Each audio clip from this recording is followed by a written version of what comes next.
ঘরের কাছে উন্নত চিকিৎসা, পুরুলিয়ায় হচ্ছে বিনামূল্যে জটিল অস্ত্রোপচার, চালু কেমোথেরাপি, ভিন রাজ্যের বাসিন্দাদের জন্য বড় ভরসা। আর পুরুলিয়া মেডিকেলে ঝাড়খণ্ডের বাসিন্দাদের অপারেশন বিনামূল্যে। প্রান্তিক জেলা পুরুলিয়া, এখানেই পুরুলিয়া মেডিকেল কলেজ ও হাসপাতাল, সরকারি হাসপাতাল। বিনামূল্যে স্বাস্থ্য পরিষেবা পাওয়া যায়, বিনামূল্যে অপারেশন করা হয়। বুদ্ধেশ্বর দত্ত বাঙালি, ঝাড়খণ্ডের বাসিন্দা। গল ব্লাডারে স্টোন, শারীরিক জটিলতা থাকায় অপারেশনের জন্য অনেক জায়গায় ঘুরতে হয়, অনেক টাকার দরকার, সেটাও জোগাড় করা মুশকিল হচ্ছিল। অবশেষে পুরুলিয়া জেলা হাসপাতালে গল ব্লাডার অপারেশন হয়, তাও বিনামূল্যে, ল্যাপারোস্কোপি প্রক্রিয়ায়। চিকিৎসা পরিষেবা খুব ভালো, আর বাইরে অনেক জায়গায় আমি অনেক করেছিলাম, অনেক খরচা হয়েছে, এখানে ফ্রি চিকিৎসা হয়েছে, সব রকম সুবিধা পেয়েছি এখানে। আমি এখানে খুব খুশি হয়েছি। ঝাড়খণ্ডের সুবিধা আছে, মানে এতটা খুব সুবিধা নেই এখন। সরকারি হসপিটাল আছে কিন্তু এত পরিষ্কার পরিচ্ছন্ন, খুব নোংরা, আর চিকিৎসার এতটা উন্নতি নেই। অনেক টাকা খরচা বললো, আমাদের সেই ক্ষমতা এলো না, আর ভরসা পেলাম না, এসে পুরুলিয়ায় ফিরে এলাম, তো বাস হয়েছে, ভালোই হয়েছে। পুরুলিয়ার বাসিন্দাদের আগে চিকিৎসার জন্য যেতে হতো ঝাড়খণ্ড, কলকাতায়। 2018 থেকে এই ছবি বদলাতে শুরু করে। পুরুলিয়া সদর হাসপাতাল বদলে যায় মেডিকেল কলেজ এবং হাসপাতালে। পরিকাঠামো আরো উন্নত হয়, তারপর থেকে একাধিক অপারেশন করা হয় বিনামূল্যে। 2023 থেকে চালু হয় কেমোথেরাপিও। এখন পুরুলিয়ার বাসিন্দাদের বড় ভরসা এই হাসপাতাল, এমনকি পুরুলিয়ায় গিয়ে চিকিৎসা করান ভিন রাজ্যের বাসিন্দারাও। আমাদের এখানে মেডিকেল কলেজে আমরা ল্যাপারোস্কোপি, স্বল্পক্ষত চিকিৎসার মাধ্যমে গলব্লাডার স্টোন, অ্যাপেন্ডিক্স, হার্নিয়া এগুলো অনবরত করেই চলেছি। তো এইবারে যে অপারেশনটা হয়েছে, এই পেশেন্টের 120 কিলো বডি ওয়েট, যেহেতু অনেকটাই বডি ওয়েট, সেক্ষেত্রে ওনার লিভারটা অনেক বড় ছিল এবং হার্টেরও অনেক সমস্যা ছিল, এবং অপারেশন চলাকালীন ব্লাড প্রেশার এবং অক্সিজেন মাত্রা সব কিছু মেনটেন করে আমরা সাফল্য অর্জন করেছি। পুরুলিয়া থেকে ইন্দ্রজিৎ মণ্ডল, নিউজ 18 বাংলা। গুলি করে আত্মঘাতী এক ব্যবসায়ী, ফুলবাগানে নিজের আগ্নেয়াস্ত্র নিয়ে গুলি, বাড়ির ছাদে উঠে আত্মঘাতী নির্মাণ ব্যবসায়ী। আরো একবার আপনাদের জানাই, গুলি করে আত্মঘাতী ব্যবসায়ী, ফুলবাগানে নিজের আগ্নেয়াস্ত্র নিয়ে গুলি, বাড়ির ছাদে উঠে আত্মঘাতী নির্মাণ ব্যবসায়ী। ঠিক কি ঘটনা, আরো বিস্তারিত জানাবে আমাদের সঙ্গে রয়েছেন আমাদের প্রতিনিধি অমিত সরকার। অমিত, কি জানা যাচ্ছে পুলিশ সূত্রে? জয়ন্ত সাহা নামে 65 বছরের ব্যবসায়ী, তিনি নিজের লাইসেন্স আত্মহত্যা করেছেন। কি কারণে আত্মহত্যা, প্রাথমিকভাবে পুলিশ যেটা দাবি করছেন, তারা পরিবারের সদস্যদের সঙ্গে কথা বলেছেন এবং তাদেরকে জানতে পেরেছেন যে তিনি ক্যান্সার আক্রান্ত ছিলেন। ইতিমধ্যেই তার বেশ কয়েকটি কেমোথেরাপি তার হয়েছে এবং সদ্য তার স্ত্রীকে হারিয়েছেন। এই জায়গা থেকে তিনি একটা মানসিক অবসাদে তিনি ভুগছিলেন এবং সেই জায়গা থেকে গতকাল দুপুর 3:05 নাগাদ তার নিজের মোবাইলে একটি তিনি ভিডিও করেন এবং সেই ভিডিওতে তার 2 ছেলে এবং পরিবারের সদস্যের উদ্দেশ্যে তিনি যদি ভিডিও বার্তায় তিনি বলে গেছেন। পুলিশ সূত্রে যেটা দাবি করা হচ্ছে যে সেই ভিডিও তিনি বলেছেন যে তিনি তার নিজের রিভলভার দিয়ে তিনি আত্মহত্যা করছেন এবং মৃত্যুর জন্য কেউ দায়ী নন, এবং তার যে ভিডিওটি তার মোবাইলে পাওয়া যায়। অন্যদিকে কালকে দুপুরের পর থেকে তিনি তার নিজের ঘরে ঢুকে যান এবং অনেকটা সময় তাকে পাওয়া যাচ্ছিল না। এরপর বাড়ির যে 2জন পরিচারক ছিলেন তারা তার খুঁজতে থাকেন। এরপরে দেখা যায় তার বাড়িরই একজন ছাদে সে পড়ে রয়েছে, তখন পড়ে রয়েছে এবং পাশেই তার রিভলভারটা রয়েছে। সেক্ষেত্রে পরিবারের সদস্যদের সঙ্গে কথা বলে পুলিশ যেটা অনুমান করছে যে মানসিক অবসাদ থেকেই নিজের রিভলভার থেকে গুলি চালিয়ে আত্মঘাতী হয়েছেন এই ব্যবসায়ী। অমিত, বাড়ির ছাদে গুলি চললো অথচ কেউ টের পেলেন না? দেখুন, যেই সময় গুলি চলার ঘটনা ঘটে সেই সময় বাড়ির 2জন পরিচারক এবং তার ছোট বৌমা ছিলেন এবং তারা কিন্তু দোতলায় ছিলেন এবং ছাদের এত উপরে পোর্শনে গিয়ে বা ছাদের এত উপরে গিয়ে গুলি চলার ঘটনা ঘটেছে। এবং দুপুরের পর থেকে যখন তাকে খোঁজাখুঁজি শুরু হয় এবং বিভিন্ন ঘর তারা বাড়ির বিভিন্ন নিচতলায় বা উপরে দোতলায় যখন তারা খোঁজা হচ্ছিল তখন পাওয়া যায়নি। অবশ্যই পরিচারক যখন ছাদে গিয়ে তাকে যখন খোঁজে তখন তাকে ছাদের একটা কর্নারে সে পড়ে রয়েছে এবং এরপরই পরিবারের সদস্যরা তাকে হাসপাতালে তাকে নিয়ে যায় এবং সেটা চিকিৎসা বলে ঘোষণা করে। বেশ, ধন্যবাদ।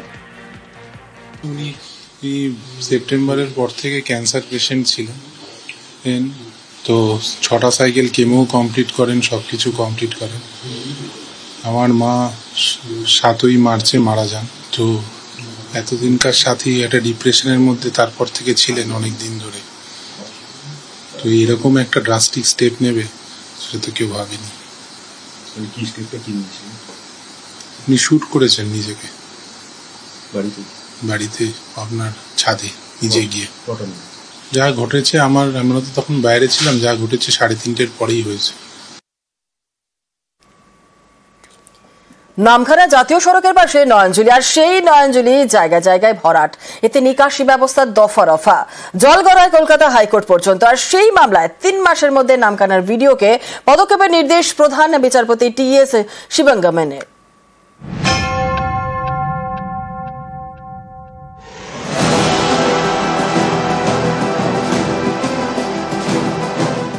বুঝিয়ে ফেলা হয়েছে নয়নজুলি, তৈরি করা হয়েছে রাস্তা।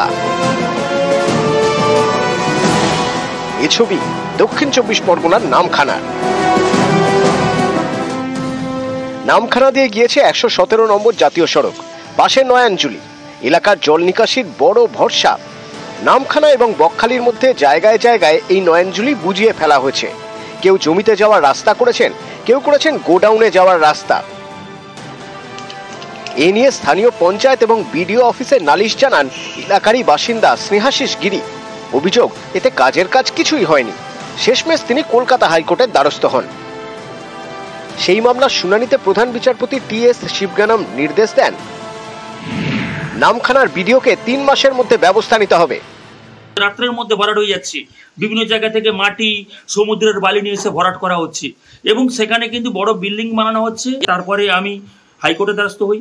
হাইকোর্টের নির্দেশ আছে 3 সপ্তাহের মধ্যে রিপোর্ট জমা করতে হবে। এবার কতটা কি করবেন ওনার উপর নির্ভর করবে। 3 সপ্তাহের মধ্যে in accordance with law necessary step নেওয়ার জন্য বিডিওকে উনি এটা করে দিয়েছেন এবং অ্যাসিস্ট্যান্ট ইঞ্জিনিয়ার সেও প্রপারলি ওই জায়গায় গিয়ে কতটা জায়গাটা অ্যাকোয়ার হয়েছে, নয়নজুলি খাল কিভাবে ভরাট হয়েছে, এইগুলোর একটা রিপোর্ট উনি বিডিওর কাছে দেবেন এবং BDO in accordance with law এটা স্টেপ নেবেন। নয়নজুলি বাঁচাতে নির্দেশ দিয়েছে কলকাতা হাইকোর্ট। এখন পদক্ষেপের অপেক্ষায় নামখানা। দক্ষিণ 24 পরগনা থেকে বিশ্বজিৎ হালদার, নিউজ 18 বাংলা। নজরে 14 জঙ্গি সহযোগী। 14 কাশ্মীরি যুবকের তালিকা তৈরি করেছে গোয়েন্দারা। লস্কর হিজবুল মুজাহিদিনের সঙ্গে যোগ রয়েছে সন্দেহভাজনদের।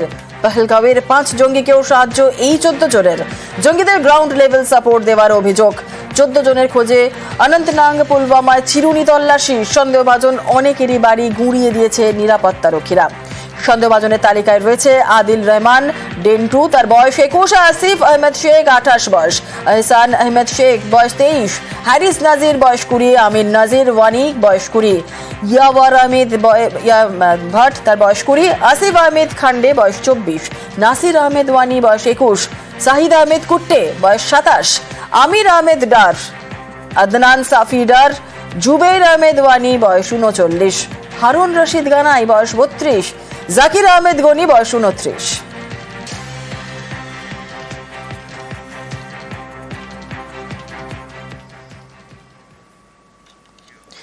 পহেলগাঁওয়ে জঙ্গি হামলা, পাল্টা অ্যাকশনে ইন্ডিয়া। একের পর এক জঙ্গিদের বাড়ি উড়িয়ে দিল ভারতীয় সেনা।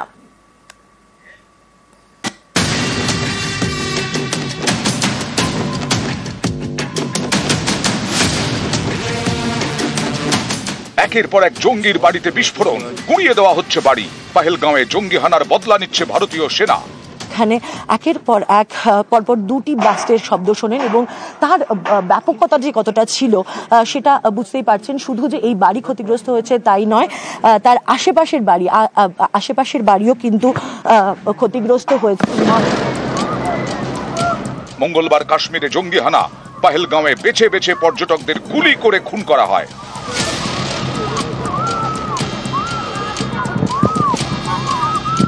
পহেলগাঁওয়ের বৈসারানে 26 নিরীহ নাগরিককে খুন। জঙ্গিদের বিরুদ্ধে কড়া পদক্ষেপের হুঁশিয়ারি দেন প্রধানমন্ত্রী। আসরে নামে ভারতীয় সেনা। একের পর এক সন্দেহভাজন জঙ্গিদের বাড়িতে চলে হামলা। শুক্রবার বিস্ফোরণে উড়িয়ে দেওয়া হয় 5 জঙ্গির বাড়ি। এর মধ্যে শুধুমাত্র পুলওয়ামাতেই 3 জঙ্গির বাড়ি টার্গেট করে সেনা। উড়িয়ে দেওয়া হয় এহসান আহমেদ, হ্যারিস আহমেদ এবং এহসান উল হকের বাড়ি। জঙ্গিদের বাড়ি এখন যেন ধ্বংসস্তূপ। এই মুহূর্তে আমরা যে ধ্বংসাবশেষের মধ্যে দাঁড়িয়ে রয়েছি সেটা জঙ্গি হিসাবে চিহ্নিত এহসানের বাড়ি। পুলওয়ামার মুরানে এই দোতলা বাড়ি গতকাল রাতে সিকিউরিটি ফোর্সেসরা আসেন এখানে এবং এখানে এসে ব্লাস্টিং করেন এবং ভেঙে একেবারে গুড়িয়ে দেওয়া হয়েছে। পুলওয়ামা ছাড়াও সোপিয়ান এবং কুলগামে 2 জঙ্গির বাড়ি উড়িয়েছে সেনা। সোপিয়ানে আহমেদ কুট্টে এবং কুলগামে জাহিদ আহমেদের বাড়ি বিস্ফোরণে ওড়ানো হয়েছে। বৃহস্পতিবার 2 সন্দেহভাজন জঙ্গির বাড়ি উড়িয়ে দেয় ভারতীয় সেনার স্পেশাল ফোর্স। অনন্তনাগে আদিল ঠোকারের বাড়ি এবং ত্রালে আসিফ শেখের বাড়ি।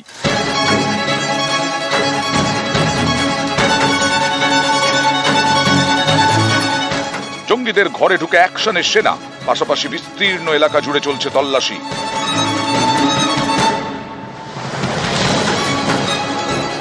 জঙ্গি যোগে কুলগামে বাহিনীর জালে 2, ধৃতদের থেকে অস্ত্রশস্ত্র উদ্ধার হয়েছে।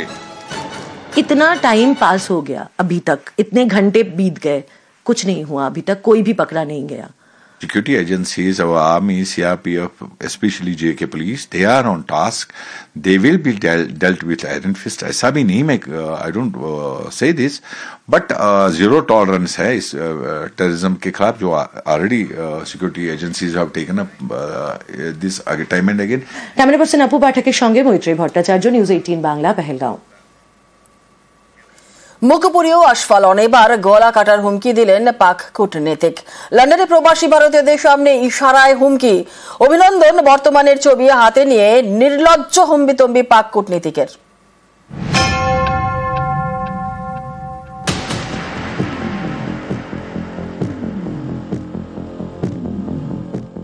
ইশারায় হুমকি, বুঝে দিচ্ছেন গলা কেটে দেব। ইনি পাক কূটনীতিবিদ কর্নেল তৈমুর রাহাত। লন্ডনে পাক দূতাবাসের সামনে দাঁড়িয়ে হুমকি দিলেন প্রবাসী ভারতীয়দের।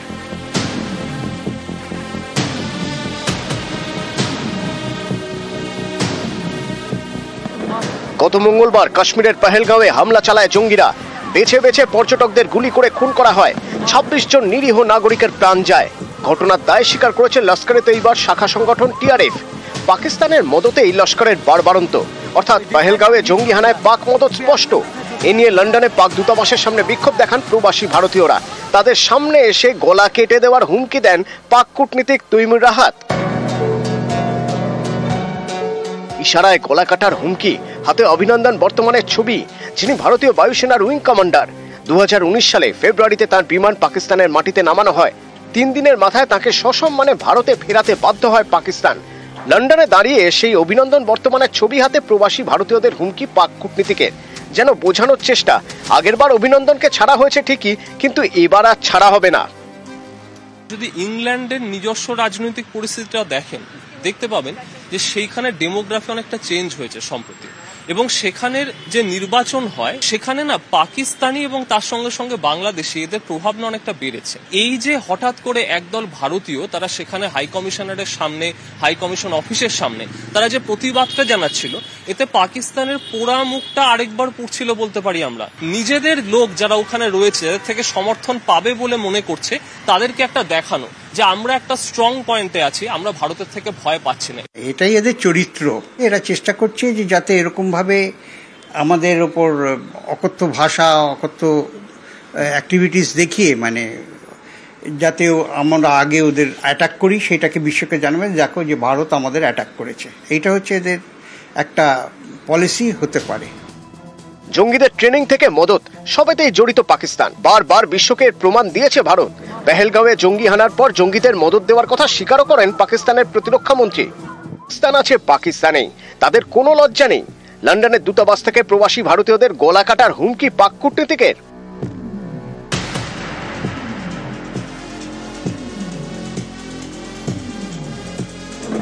পহেলগাঁওয়ে জঙ্গি হানার আঁচ ছড়িয়েছে বিশ্ব জুড়ে। অস্ট্রেলিয়ার মেলবোর্নে জঙ্গি হামলার প্রতিবাদে বিক্ষোভ দেখান প্রবাসী ভারতীয়রা। পতাকা, ব্যানার, প্ল্যাকার্ড হাতে বিক্ষোভ স্লোগান চলে মেলবোর্নের ফেডারেশন স্কোয়ারে।